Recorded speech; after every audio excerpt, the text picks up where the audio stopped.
So I want to show you in this video the best way to achieve a very natural looking photo when the customer requests that they want a background change. The first thing I always do is look down at their feet and I see if the ground that they're standing on can somehow be used and gradually turned into a different background.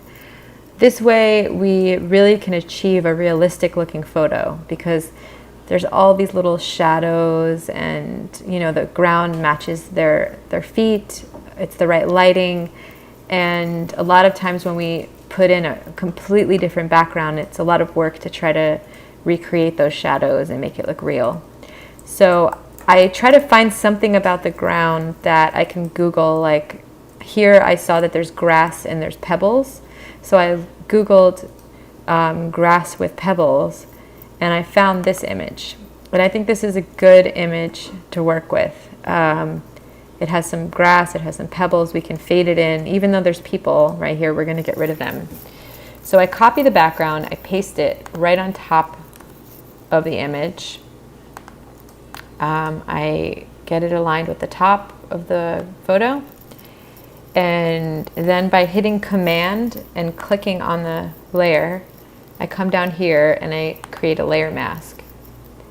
And now using my paintbrush tool, I come over here and, black always takes away and white adds. So if I adjust my opacity, this is one way that I do it. I can see through and see the figures temporarily, and I start painting in with the brush using the black, the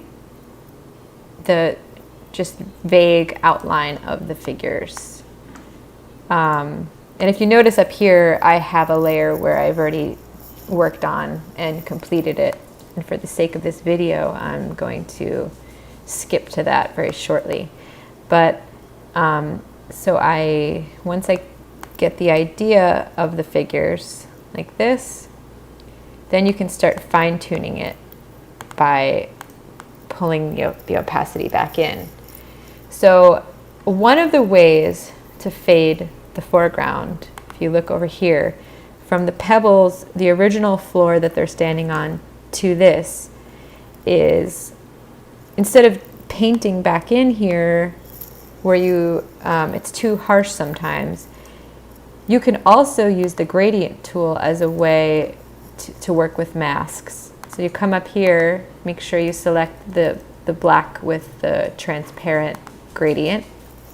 Make sure you're on the mask itself, and then you drag, and if you notice, it creates a gradual, come back here and look at the mask, it creates this gradual fade from the actual natural background into the background that you have pasted in.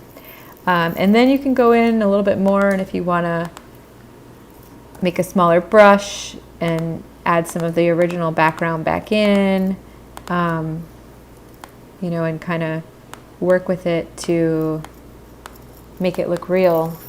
That's how you do that.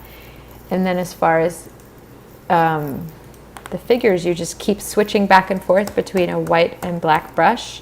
And with white, you add more background, and with black, you take away.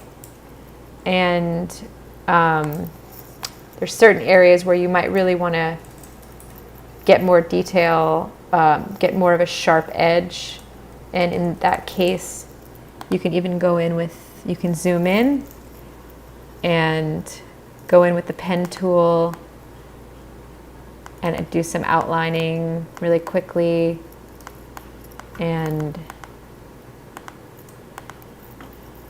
come over here to paths and select it, and then use your brush tool and come back to the mask and paint in. And then if you reverse it, click X and paint away, you get a nice sharp edge right there. So basically, after doing a lot of that, I ended up with this, and it looks very natural and real, and that's what we are going for. So thanks for watching.